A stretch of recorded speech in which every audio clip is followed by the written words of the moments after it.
Mbappé a retrouvé son petit frère en larmes. En fait, là, ce qui se passe entre le PSG et Kylian, sachant que celui-ci réclame désormais beaucoup plus, vous n'êtes pas sans savoir qu'à la base, Kylian Mbappé réclamait des 140 millions au PSG, qui est clairement son dû via des papiers écrits noir sur blanc. Le PSG dispute en retour, réclame 180 millions, prétendant que Kylian leur a menti de une. Le joueur leur ayant clairement dit qu'il ne partirait pas libre, l'ayant fait et le PSG ayant obtenu 0 € sur son dos. Désormais, édite par l'avocate de Kylian, celui-ci réclame 263 millions.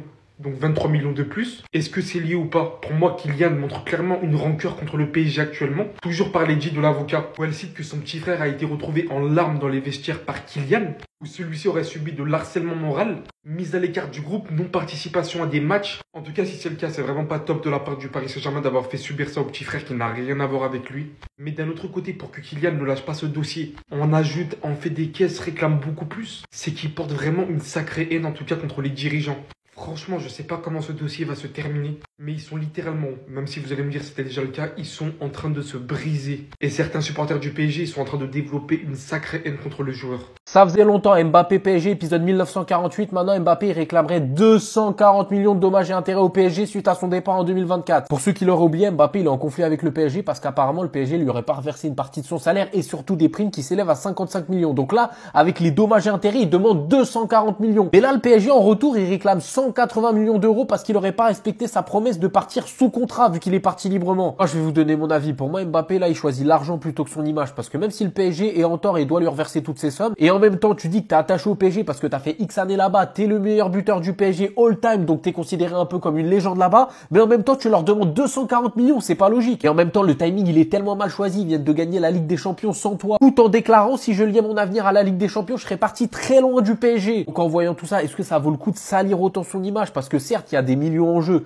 mais croyez-moi, qu'il gagne 55 millions ou 240 millions, ça va rien du tout changer à son train de vie. Il gagne déjà énormément sa vie au Real Madrid et avec tous ses business autour. C'est pour ça, moi, je trouve que ça vaut pas le coup. Là, il se met à dos ses anciens fans du PSG, tout ça pour de l'argent qu'il a déjà, et il passe pour une ex-toxique. On pensait tous que le Nouébé avait un problème avec Mbappé après qu'il ait montré de l'agacement sous une publication qui comparait sa saison Ballon d'Or avec la première saison de Mobutu au Real Madrid. Mais finalement aujourd'hui il a fait des déclarations sur le Kicks qui nous montrent que le meilleur neuf de Madrid ne souhaite que la réussite de Mbappé. Mbappé est bien meilleur cette saison et le Real Madrid attend Mbappé pour ramener la Ligue des Champions à la maison. Il a rajouté il y a des matchs où il doit absolument marquer comme l'Atlético Madrid, Liverpool. C'est des équipes qui sont très fortes en défense, donc logiquement c'est dans ces moments-là qu'on attend le plus Mobutu. Il a aussi parlé des relations de Mbappé avec Vinicius, Rodrigo, Bellingham. Pour le Nouébé, il doit trouver de nouvelles combinaisons avec Vini. On le dit depuis un moment, il ne peut pas y arriver seul, il a besoin des autres joueurs. C'est comme ça, ils doivent communiquer. Le ballon d'or du peuple, tu veux pas revenir une saison à Madrid pour leur montrer comment faire. Il est aussi revenu sur le style de jeu de Xabi Alonso et c'est exactement le style de jeu qu'il aurait kiffé à Madrid. Il est grand fan du pressing et des passes verticales et il rajoute qu'il est là seulement depuis 6 mois et il fait du très bon travail. Le Nouébé, il voit les mêmes choses que nous sur le terrain et je pense que le positionnement de Kylian en numéro 9, ça doit lui faire mal à la tête. Finalement, tout se passe bien entre nos numéros 9 et on espère bientôt revoir le meilleur numéro 9 du Real Madrid à la maison.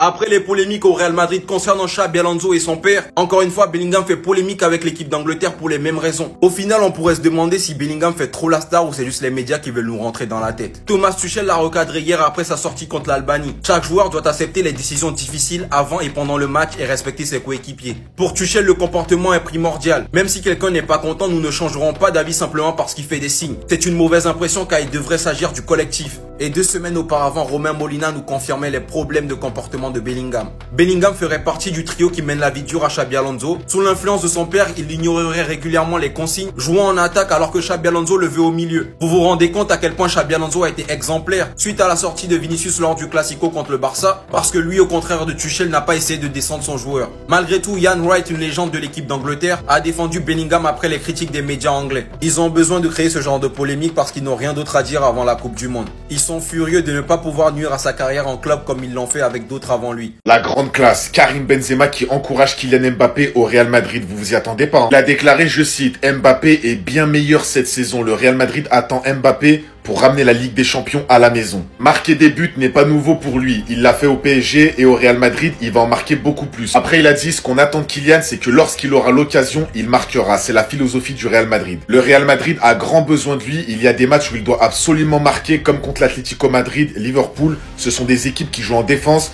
Il doit se montrer décisif, créer du danger. Il doit aussi trouver de nouvelles combinaisons avec Vini. Il ne peut pas y arriver seul, il a besoin des autres joueurs. C'est comme ça, ils doivent communiquer. Il a complètement raison les gars. Dans son discours, on voit qu'il a joué pendant des années au Real. Ce qui veut faire comprendre à Mbappé, c'est que oui, c'est très bien de marquer dans les matchs, dans tous les matchs, mais c'est surtout dans les gros matchs qu'il faut te montrer. Le Real Madrid, on va pas se mentir, c'est le club de la Ligue des Champions.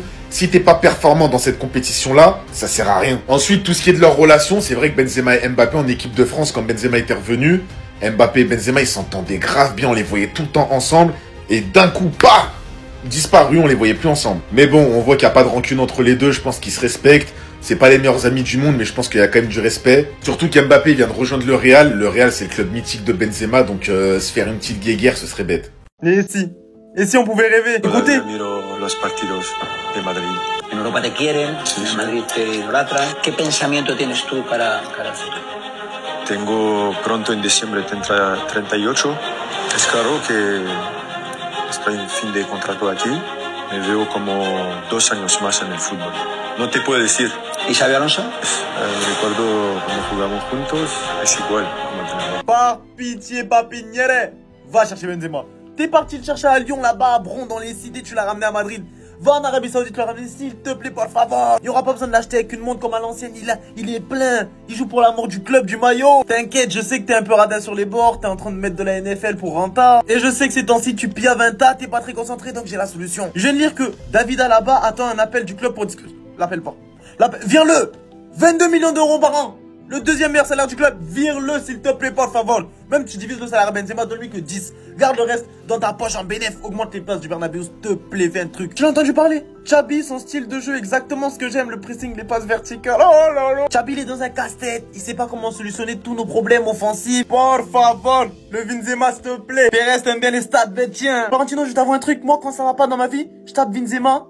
Et je suis nostalgique. Et je souris tout seul. Les deux, ils s'aiment. Ils sont toujours en contact. Papinière, à ton âge, t'es pas trop branché sur les réseaux. Mais tiens, regarde, un screen d'avant-hier, ils sont là. Vin a besoin de son Zema. Et Zema a besoin de son Vin. Les histoires de ouais, Kylian, il se place à gauche. Ouais, Vinicius, salut. Wow, on va solutionner tous nos problèmes. Et vous allez me dire, on le met où Mbappé, à droite. Vous vous rappelez pas de cette association-là? Un vrai neuf de métier combiné avec Kylian Mbappé à droite. Vini à gauche, Xabi, s'il te plaît. Tu le connais, tu sais comment lui parler. Ramène-le. Dis-moi en commentaire, mais est-ce que ça serait pas la compo ultime? Hein? Vini, Zema, Mbappé l'autre à droite, Jude comme... Oh là, j'arrête. Très grosse info mercato Real Madrid, Florentino Pérez change d'avis et accepte de recruter un joueur qu'il ne voulait pas au départ. On va voir ça tout de suite. Vous savez que l'été prochain, il risque d'y avoir pas mal de mouvements au Real Madrid. Des joueurs comme Vinicius Junior et Rodrigo pourraient partir. Et donc forcément, s'ils partent, il va falloir recruter pour les remplacer. Et il y a un joueur que, à la base, Florentino Pérez n'aimait pas beaucoup et maintenant, il est convaincu qu'il peut jouer au Real Madrid.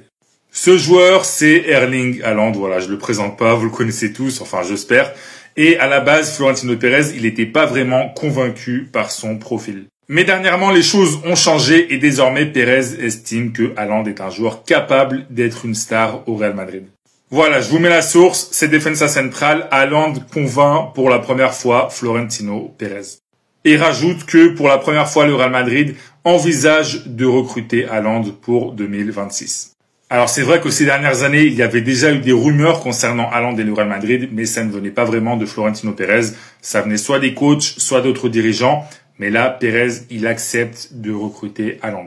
Et vous enflammez pas les gars, je ne suis pas en train de dire que Haaland va signer au Real Madrid cet été. Je suis juste en train de dire que Florentino Pérez, désormais, il pourrait accepter de recruter Haaland. Donc déjà, il faudrait aussi qu'il y ait des départs, notamment Vinicius, pour que Erling Haaland arrive et le remplace. Alors pas poste par poste. J'imagine que si Haaland arrive au Real Madrid, il jouera en pointe et Mbappé passera à gauche. Donc tout dépendra beaucoup de l'avenir des deux Brésiliens, mais en tout cas, Florentino Pérez, maintenant, il considère que Haaland est un grand joueur pour le Real Madrid. Et si tu es fan du Real Madrid d'ailleurs, dis-moi dans les commentaires, est-ce que tu accepterais de perdre Vinicius Junior et récupérer Haaland en échange? Est-ce que tu penses que le Real Madrid serait gagnant ou perdant? Dis-moi tout dans les commentaires et si tu veux être au courant de toute l'actu des Merengues, je t'invite à t'abonner.